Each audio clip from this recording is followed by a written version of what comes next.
Caríssimos irmãos,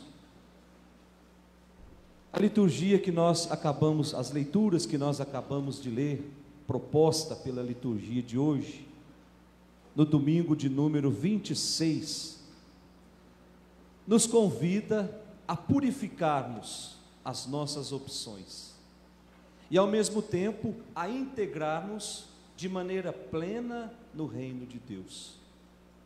E nós vamos perceber isso nessas três leituras que nós acabamos de ouvir. Primeira leitura, livro dos Números.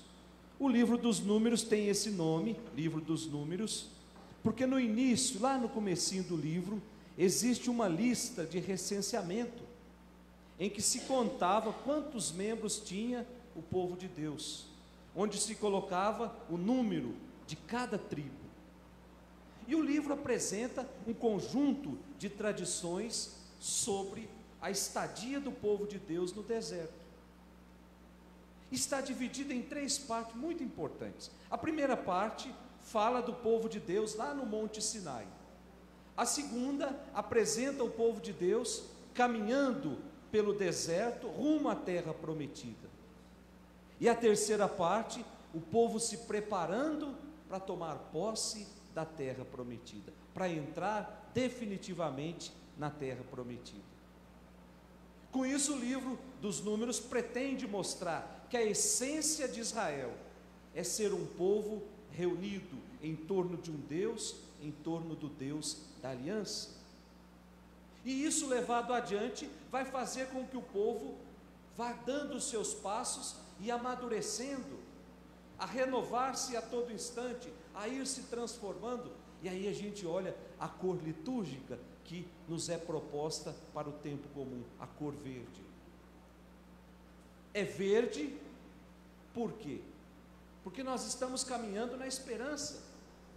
Mas o verde também simboliza algo que ainda não amadureceu. Então nós estamos caminhando na esperança, na certeza de que a cada missa celebrada nós vamos amadurecendo um pouco a nossa caminhada. Por isso que ninguém pode sair do mesmo jeito quando vem com o coração disponível para a celebração. Quando nós colocamos a nossa vida aos pés do altar, quando nós assumimos aquela atitude de Maria, que ficou sentada junto aos pés de Jesus, e o altar, o centro da celebração, simboliza o próprio Cristo. Por isso a gente enfeita bonito. Então, a essência do povo de Deus, ela é estar sempre reunida em torno de Deus. E quando eu estou reunido, quando estamos unidos, nós vamos amadurecendo juntos, nós vamos renovando a nossa vida juntos, nós vamos nos transformando, nós vamos alargando o horizonte. E aí a gente olha para o texto que foi proposto, não foi o livro dos Números inteiro, mas foi lá no capítulo 11. É a continuação daquele episódio em que o povo revolta-se contra Deus e contra Moisés, por não ter comida, por não ter pão. Então Moisés também, ele fica cansado, afinal de contas, todo mundo murmurando no ouvido de Moisés, e ele começa a ficar desiludido, e ele vai se queixar com Deus, que o peso do fardo dele está grande demais, e Deus propõe que Moisés escolha 70 anciãos, que seriam ungidos para ajudar Moisés a conduzir o povo. E aí começa a primeira leitura que nós ouvimos hoje. Deus tira parte do Espírito que estava sobre Moisés e derrama sobre 70. Moisés possuía a plenitude do Espírito enquanto ele conduzia o povo sozinho. Agora Deus diz que tira, ou a palavra de Deus diz que é tirada de Moisés um pouco do Espírito e é derramado sobre aqueles que foram chamados, sobre aqueles que foram escolhidos. Para dizer, meus irmãos, que comunidade do povo de Deus é a comunidade do Espírito. É o Espírito que faz com que as nossas relações se dinamizem. Como é que o Espírito se manifestava não era sobre ventos, trovões, relâmpagos, ou seja, algo que está em movimento. É por isso que uma das traduções de espírito é pneuma. Pneuma porque daí vem a palavra pneu, aquilo que está cheio de vento, que faz com que algo se movimente. Então a comunidade que está cheia do Espírito é a comunidade que não fica de braços cruzados, é a comunidade que não fica olhando para o céu esperando a vinda de Jesus, mas é a comunidade que está sempre se renovando, é a comunidade que ela se sente obrigada a deixar para trás aquilo que faz parte do homem velho e a abraçar essa proposta de homem novo, de homem restaurado, de homem que não se deixa levar pelas paixões do mundo. Então o Espírito é derramado sobre aqueles 70. Com isso, Deus está dizendo, o Espírito, ele não é privilégio só de um grupo. O Espírito não é privilégio de uma hierarquia, mas o Espírito está vivo, está presente em todos aqueles que abrem o coração aos dons de Deus. Então todo mundo que possui o Espírito de Deus, ou melhor, todo mundo possui o Espírito de Deus na medida em que se abre para a proposta de Deus. E aí a gente olha a segunda leitura, a carta de São Tiago, que nós começamos a ler há 4 domingos. Nós estamos já na 4ª parte da carta de São Tiago, capítulo 5. Há 4 domingos atrás, a gente lembra mais ou menos, né, o que São Tiago dizia na sua carta, que a nossa fé, ela precisa ser coerente. Como é que ele dizia 4 domingos atrás? A gente lembra porque eu estou lembrando todos os domingos. Se entra uma pessoa rica nas comunidades e a gente logo arruma um lugar de destaque e entra um pobre, a gente diz, fica aí fora esperando. São Tiago está dizendo, vocês não estão fazendo acepção de pessoas? Diante de Deus nós somos todos iguais. E aí depois ele vinha dizer, essa nossa fé, ela precisa ser traduzida em gestos concretos, porque a fé sem obras, ela é morta. E aí eu até dizia, domingo passado, São Paulo, quando escreve aos Coríntios, do capítulo 23, São Paulo diz assim, o homem é justificado pela sua fé. E de repente a gente encontra São Tiago dizendo, a fé sem obras é morte. Parece que são 2 extremos. E uma má interpretação dessas 2 passagens levou Martinho Lutero, lá no ano de 1500, a formular toda a sua teologia da salvação, dizendo que basta eu acreditar que eu estou salvo. São Tiago vem dizer, não, São Tiago escreveu muito antes do que Martinho Lutero. São Tiago vem dizer, não, a minha fé precisa ser revertida, precisa ser traduzida em gestos de amor e de solidariedade para com o próximo. E aí ele dizia aquela historinha de domingo passado, de nada adianta falar para uma pessoa que está morrendo de fome para ela aceitar Jesus. Eu primeiro preciso saciar a fome daquela pessoa, depois sim eu posso apresentar a proposta. E São Tiago dizia sobre, e agora ele continua dizendo sobre os ricos, mas nós precisamos entender esse ricos aqui no contexto, não é um contexto social. Pessoas, tem muito rico que vai para o céu e muito pobre que vai para o inferno, gente. Tem muito rico que sabe partilhar um pouco da riqueza, e tem muito pobre que não abre mão das suas convicções, que não abre mão do seu orgulho, da sua prepotência, da sua arrogância, se fecha de tal forma que a graça de Deus não consegue entrar na vida daquela pessoa. Mas tem muito rico que coloca a serviço os bens que possui. Exorta justamente para aqueles que vivem como se os bens materiais fossem Deus. Quando eu começo a colocar as coisas materiais adiante de Deus, eu começo a cometer injustiça. E isso, na época em que foi escrito esse texto, era muito comum.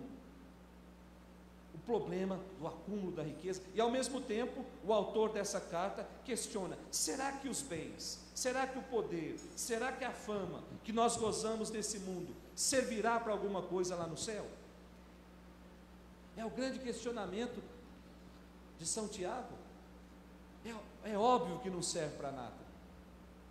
Esses bens aos quais depositamos as nossas seguranças, esses bens aos quais depositamos as nossas esperanças, vão perder o valor. Versículo 2 e versículo 3: vossos bens estão comidos pelas traças. E pior, esses bens serão testemunhas de acusação que denunciará o amor por eles, pelos bens.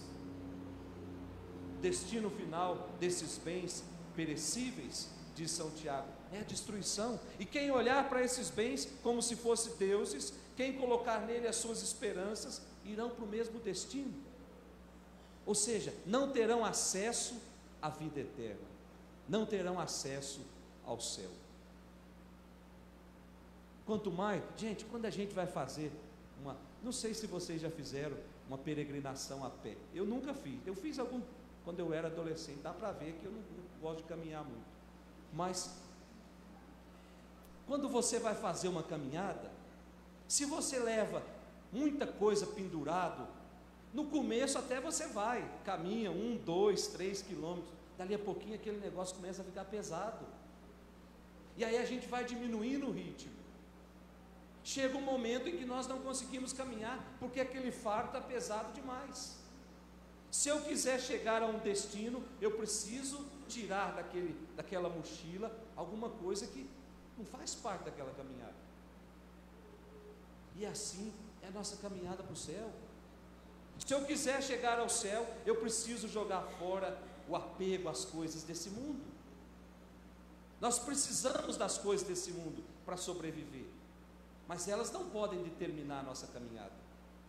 Eu vi o homem, os bens materiais estão a serviço do homem, não o homem a serviço dos bens materiais. Quando eu coloco os bens materiais como prioridade, aí sim, a minha caminhada vai ficando pesada, e aí eu não chego no céu. E por fim a gente olha o Evangelho de hoje, o capítulo 9 do Evangelho de São Marcos, que reflete exatamente a necessidade da comunidade ser uma comunidade aberta, ser uma comunidade acolhedora, ser uma comunidade tolerante, que não suporta nenhum tipo de discriminação,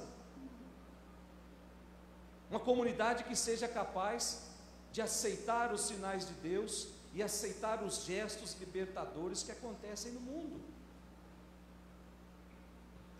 E nós podemos perceber claramente, lá no versículo 38 do nosso Evangelho, a atitude arrogante de um dos discípulos de João, ou melhor, de um dos discípulos de Jesus, chamado João. O que é que João disse? Nós podemos olhar juntos, 38. João disse a Jesus: mestre, vimos um homem expulsar demônio em teu nome, mas nós o proibimos, porque ele não nos segue. Não é uma atitude arrogante? Porque não segue Jesus, não pode fazer o bem? Aliás, domingo passado, esse mesmo discípulo no Evangelho estava discutindo com os outros quem seria o melhor, ou quem seria o maior depois de Jesus. Portanto, a semente do encardido já estava infiltrada na comunidade. Jesus estava dizendo, falando da sua paixão, que ele ia morrer, certamente na cabeça de alguns dos discípulos: espera aí, se ele vai morrer, então alguém vai ter que ficar no lugar dele. Nós estamos em 12, qual de nós será que vai ocupar o lugar dele?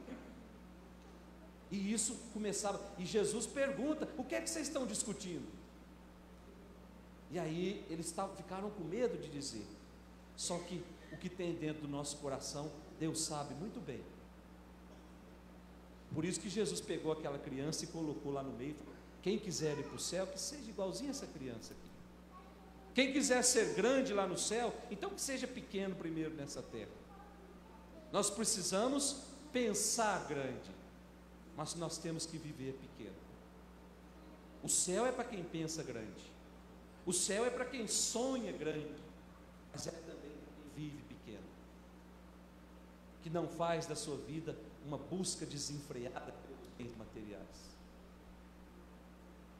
E depois Jesus começa com uma linguagem forte para falar dos discípulos das situações de pecado, que era muito comum na época de Jesus, que era uma linguagem destinada a impressionar profundamente quem ouve, e que nós não podemos seguir ao pé da letra, gente.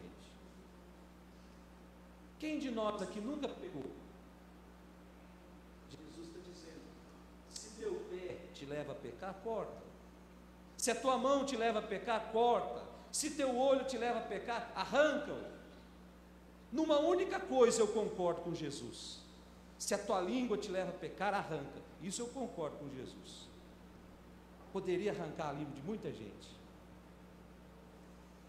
Mas o contexto que foi escrito esse texto, gente, o contexto que foi escrito esse texto, a mão, o pé, era consequência de algo muito maior.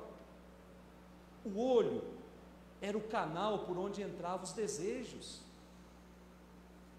Pelo olho entra todo o desejo de poder, pelo olho entra toda a ambição.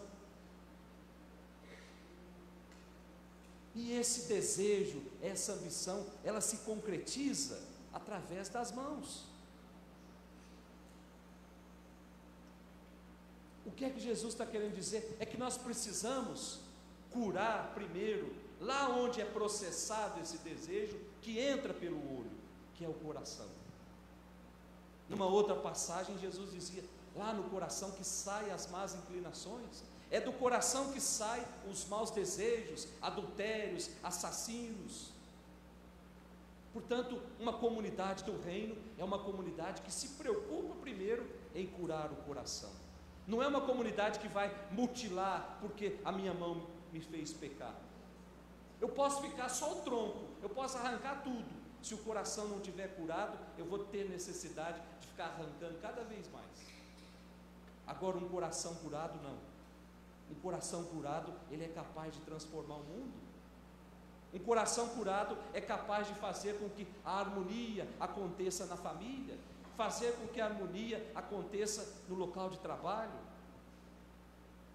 Portanto, existe uma necessidade da atuação da graça de Deus lá onde começa tudo, que é o nosso coração.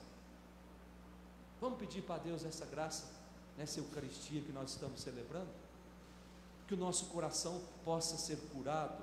Daqui a pouco Jesus vai estar presente aqui no pão e do vinho. Será que não seria hoje o dia de dizer: ô Senhor, cura meu coração?